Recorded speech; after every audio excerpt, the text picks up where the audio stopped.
TDP senior నేత దేవినేని ఉమా మాట్లాడుతున్నారు. Live చూద్దాం.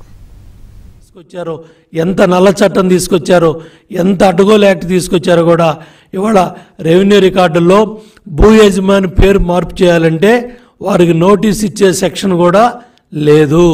అంటే నోటీస్ కూడా ఇవ్వకుండా అడ్డగోలుగా ఈ కార్యక్రమాలని చేస్తూ ఉన్నారు.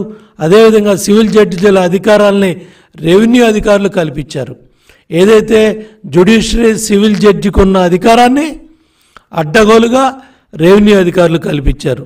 అంటే కేసు రాసే పోలీసే తీర్పిచ్చేసే విధంగా ఈ యాక్ట్ తయారైంది. ఇది జగన్ రెడ్డి తీసుకొచ్చిన ఈ చట్టం భారత వారసత్వ చట్టం. రాజ్యాంగంలోని ఆర్టికల్ 21, 246, 300కి విరుద్ధంగా ఈ చట్టాన్ని తయారు చేశారు.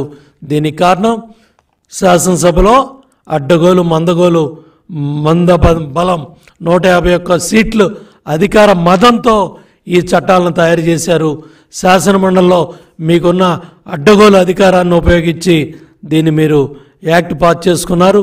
దీనివల్ల భూ యాజమాన్య హక్కుల్ని రెవెన్యూ అధికారులు ఏదైతే నిర్ణయించకూడదని సుప్రీంకోర్టు తీర్పుకి విరుద్ధంగా ఈ యాక్ట్ని తయారు చేశారంటే ఏ విధంగా జగన్మోహన్ రెడ్డి రైతాంగం పట్ల, రైతుల పట్ల, మరి పేద రైతాంగం వాళ్ళ హక్కుల్ని ఏ విధంగా కోల్పోతారో సుబ్బారావు అనే రైతు ఒంటిమిట్ట ఆ ప్రాంతంలో ఆ కుటుంబం యొక్క జరిగిన సంఘటనే ఈ రాష్ట్రంలో ప్రతి ఒక్కళ్ళను కూడా కదిలిస్తూ ఉంది.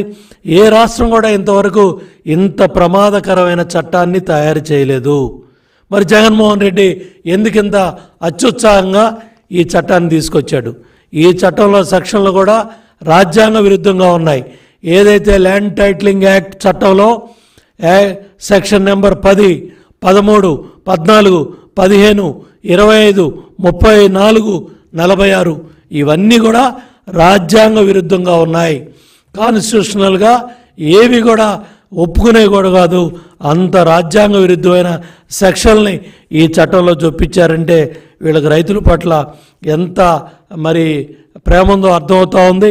ఈ చట్టాన్ని అమలు తీసుకొస్తూ జారీ చేసిన జీవో 512 కూడా రాష్ట్రంగా ఎందుకు ఉంచారు అని ఇవాళ రాష్ట్రంలో రైతాంగం అడుగుతున్నారు, రాజకీయ పార్టీలు అడుగుతూ ఉన్నాయి.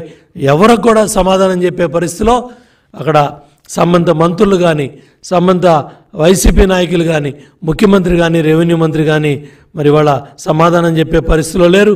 ఈ భూ వివాదాల సత్వర పరిష్కారానికి ఉన్న కోర్టులు కానీ జడ్జిల సంఖ్య పెంచాల్సిందని అడుగుతూ ఉన్న పరిస్థితిలో దాన్ని పక్కన పెట్టేసి ఇవాళ పెనం మీద నుంచి పొయ్యిలోకి రైతాంగాన్ని తోసేశారు.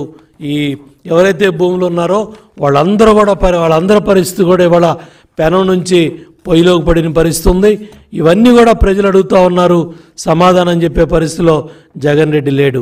ఇవాళ దోచుకున్న డబ్బంతా కూడా అడ్డం పెట్టి ఈ భూములని కూడా కొట్టేసే కార్యక్రమాన్ని మీరు తీసుకురావడానికే ఈ నల్ల చట్టాన్ని మీరు తయారు చేశారు. అడ్డగోలుగా ఇవాళ న్యాయ వ్యవస్థకే ముక్కుతాడేసే విధంగా న్యాయాధికారుల అధికారాలనే హక్కుల్నే లాక్కునే విధంగా ఇవాళ మీరు ఈ చట్టాలని తయారు చేశారు. ఇవాళ ఏదైతే ఇవాళ రాజ్యాంగ విరుద్ధంగా కూడా మరి ఇవాళ ఇవన్నీ కూడా ఈ యాక్ట్లన్నీ కూడా పెట్టారు. వీటన్నిటి మీద కూడా సొంత వారి కోసం ఈ రికార్డులు సృష్టించే ఎత్తుగడ కోసమే 23 అక్టోబర్ 31 నుంచి ఈ చట్టం అమల్లోకి వచ్చినట్టు జీవో కూడా జారీ చేశారు. ఇవన్నీ కూడా ఈ వాస్తవాలన్నీ కూడా ప్రజలు ప్రశ్నిస్తూ ఉంటే, రైతాంగం ప్రశ్నిస్తూ ఉంటే ఇవాళ కలబొల్లి మాటలతో ఇవాళ మళ్ళీ మీ ఛానల్లో, మీ పత్రికల్లో మళ్ళీ తప్పుడు ప్రచారాన్ని మళ్ళీ ప్రజలను నమ్మించాలని మళ్ళీ ఈ చట్టం గురించి గొప్పలు చెప్పుకునే కార్యక్రమాన్ని మీరు బయటపెట్టారు.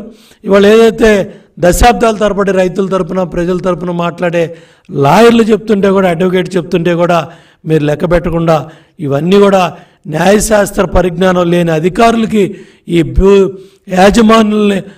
భూ యాజమాన్య హక్కులను నిర్ణయించే అధికారాన్ని మరి న్యాయశాస్త్ర పరిజ్ఞానం లేని రెవెన్యూ అధికారులకి ఎలా కట్టబెడతారు? ఇది బాధ్యతారాజ్యం కదని చెప్పి అడుగుతున్నా కూడా ఎవరు కూడా సమాధానం చెప్పే పరిస్థితులు లేరు. కాబట్టి ఇవన్నీ కూడా ఈ టైటిల్ రిజిస్టర్లో మీరు అడ్డగోలుగా ఈ భూ కబ్జాదారులందరినీ అడ్డం పెట్టుకొని ఈ కార్యక్రమాలన్నీ పెట్టి ఇవన్నీ కూడా దోచుకునే కార్యక్రమంలో భాగంగా ఇవన్నీ చేస్తూ ఉన్నారు. కాబట్టి ఇమ్మీడియట్గా దీని మీద స్పష్టంగా ముఖ్యమంత్రి ప్రకటన చేయాలి. ముఖ్యమంత్రి దీని మీద సమాధానం చెప్పాలని కూడా రైతాంగం ప్రశ్నిస్తూ ఉన్నారు. మేము ఒకటే తెలియజేస్తూ ఉన్నాను, ఇవాళ ప్రతి ఒక్కళ్ళు కూడా దీన్ని మీరు ఏదైతే ఇవాళ వైసీపీకి వేసే ఓటు ప్రతి ఒక్క ఓటు కూడా ఈ ల్యాండ్ టైటిలింగ్ చట్టాన్ని సమర్థించే ఓటు అవుతుంది. దీనివల్ల రేపు మీ భూముల మీద మీ హక్కులను కోల్పోతారు. రేపు మీ భూముల మీద మీ హక్కులు కోల్పోయే విధంగా ఈ డిస్ప్యూట్ ట్రిబ్యునల్లో ఏదో ఒక తప్పుడు కంప్లైంట్ వైసీపీ నాయకులు ఇచ్చి దాన్ని అప్లెట్ ట్రిబ్యునల్లో పడేసి ఇవాళ మీ భూములు లాక్కొని దాన్ని డిస్ప్యూట్లో పెట్టి మళ్ళీ ఆ భూముల్ని వాళ్ళే కొనుక్కునే విధంగా అడ్డగోలుగా ఇవన్నీ కూడా చేస్తారు. కాబట్టి ప్రతి ఒక్కళ్ళు కూడా ఈ వైసీపీ ప్రభుత్వాన్ని సాగనంపాలి. ఇవాళ ఈ ల్యాండ్ టైటిలింగ్ యాక్ట్ అనేది మనకి ఉరితాడు అవబోతూ ఉంది.